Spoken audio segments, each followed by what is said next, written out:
had a great time at my best friend's house, but we did get a notification from my nephew's school on Wednesday that everyone in his class had exposure to strep, but he was only in school for a couple of hours, so we didn't really think anything of it. But on Thursday, I was joking about how I was counting my days and cherishing my last moments because the kids don't even have to catch whatever's going around. They just have to be exposed to it, and I will catch it from them.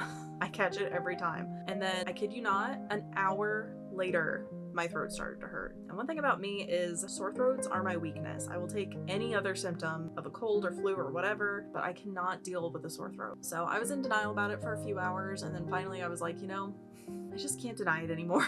My throat hurts. So I did manage to do my Thursday painting, and then I got in bed and rested the rest of the night. And then Friday, I had a fever, I had congestion, I had a runny nose. However, I don't think I have strep because my sore throat went away pretty quick, except for a couple of hours on Sunday, I think. I really didn't have much of a sore throat. So I don't know what it was, but it wiped me out on Friday. I spent the whole day miserable in bed with a fever watching Bob Ross because that was the only thing that was not overstimulating. I did manage to get out of bed and do my tiny painting. I don't think it's the best one for sure. I'm not super happy with the way that this one turned out, but I mean, I was barely even alive on Friday, so I'll take it.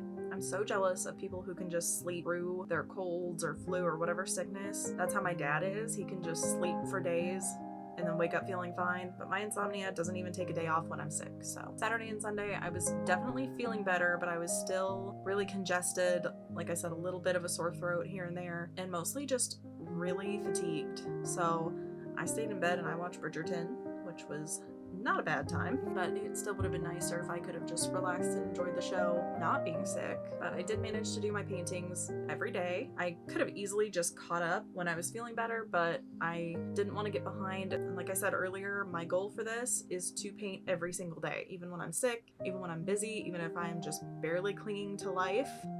I want to show up and I want to paint every day. And we're over halfway through now and I have succeeded. So it is now Tuesday and I'm feeling a lot better. Still a tiny bit congested, but not too bad. I'm still very tired. And that is so annoying because when I'm sick, I already hate laying in bed doing nothing. But then as soon as I start to feel a little bit better, I am ready to get up and do stuff, and to just have that fatigue where I just don't have the energy to do anything, it just drives me so crazy. So that was my problem yesterday, but I did do my tiny painting. I'm still really enjoying this challenge, even on the days when I was sick and probably didn't want to get out of bed. You know, I'm not 100% satisfied with all of them. That's one thing that I really like about challenges like this, is it helps you push past that perfectionism, because you have to just paint something and call it a day. Like, you don't have time to keep working on it for days or put it on the shelf and be like, I'll finish this later, and you know, you never get around to it. It really forces you to just finish the piece and move on. And I really like that. And it's given me a chance to kind of get out of my comfort zone and paint things that I wouldn't normally paint. I feel like snow and cities are definitely something that I really like to paint and I'm more comfortable with. Whereas the fields and the nature and flowers, like, that is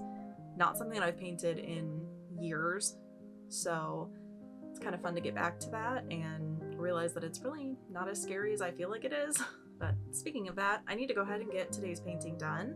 I have something else that I might work on after if I have the energy, but I won't film that because that's for a different video. But what I will film, if I have any energy left at all, is I'd like to either work on that gouache painting that I showed you last week, or I might do some drawing, because I'd really like to do a character painting in gouache that's like an original piece. And I have a few ideas of what I might do, so I might sit down and draw after that if I'm not exhausted after this.